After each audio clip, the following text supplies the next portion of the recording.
Hello, Kerala PSC chemistry related ആയിട്ട് conduct ചെയ്തിട്ടുള്ള എക്സാമാണ് category 043 കെമിസ്ട്രിൻ്റെ പോസ്റ്റിന് വേണ്ടി ചോദിച്ചിട്ടുള്ള ക്വസ്റ്റ്യൻ നമുക്കിന്ന് ഡിസ്കസ് ചെയ്യാം.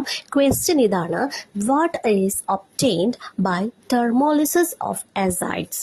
അപ്പം ഇതിൻ്റെ ഓപ്ഷൻസ് എന്താണെന്ന് നോക്കാം.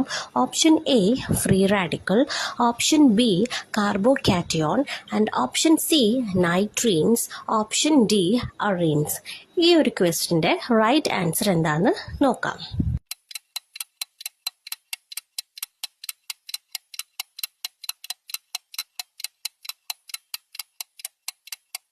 Right answer option C nitrene ആണ്. അപ്പോൾ തെർമോളിസിസ് ഓഫ് അസൈഡ് എന്ന് പറയുമ്പോൾ ഹീറ്റ് ചെയ്യുന്ന സമയത്ത് അല്ലെങ്കിൽ ഹീറ്റിൻ്റെ പ്രസൻസിൽ അസൈഡ് മോളിക്യൂൾ ഡീകമ്പോസ് ചെയ്തിട്ട് ഹൈലി റിയാക്റ്റീവ് ആയിട്ടുള്ള നൈട്രീൻസ് ആണ് ഫോം ചെയ്യുക. ഈ നൈട്രീൻസ് എന്ന് പറയുന്നത് ഹൈലി റിയാക്റ്റീവ് ആണ്, അതുപോലെ തന്നെ ഷോർട്ട് ലൈഫ് ടൈമും ആയിരിക്കും. ഇവരുടെ ലൈഫ് ടൈം എന്ന് പറയുമ്പം ഇവൻ നാനോ സെക്കൻഡ് ലൈഫ് ടൈമിലായിരിക്കും ഉണ്ടാവുക. ഓക്കെ, ഇനി ഈ നൈട്രീൻ എന്ന് പറയുന്നത് ഐസോ ഇലക്ട്രോണിക് ടു കാർബീൻ ആണ്.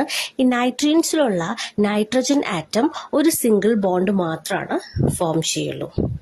മറ്റ് ഓപ്ഷൻസ് എന്തുകൊണ്ടാണ് ഇൻകറക്റ്റ് ആയതെന്ന് നോക്കാം. Thermolysis of azides free radicals form ചെയ്യാറില്ല, നൈട്രീൻസ് ആണ് ഫോം ചെയ്യുക. മറ്റ് അസൈഡ്സിന്റെ റിയാക്ഷൻസ് ഫ്രീ റാഡിക്കൽസ് ഫോം ചെയ്യാറുണ്ട്. ഓക്കെ, ഇനി അടുത്ത ഓപ്ഷൻ ആയിട്ടുള്ള കാർബോകാറ്റയോൺ. കാർബോകാറ്റയോൺ എന്ന് പറയുമ്പോൾ ഒരു പോസിറ്റീവ്ലി ചാർജ്ഡ് ആയിട്ടുള്ള കാർബൺ അയോൺസ് ആണ്. അപ്പോൾ തെർമോളിസിസ് ഓഫ് അസൈഡ്സ് നമുക്ക് ഡയറക്റ്റ് ആയിട്ട് കാർബോകാറ്റയോൺ ഫോർമേഷൻ നടക്കാറില്ല. അറീൻസ് ആണെങ്കിലോ ആരോമാറ്റിക് കോമ്പൗണ്ട്സ് ലൈക്ക് ബെൻസീൻ ആണ്. അപ്പോൾ ഈ thermolysis of azides aromatic compounds form ചെയ്യാറുമില്ല. So right answer option C nitrene ആണ്. Thank U.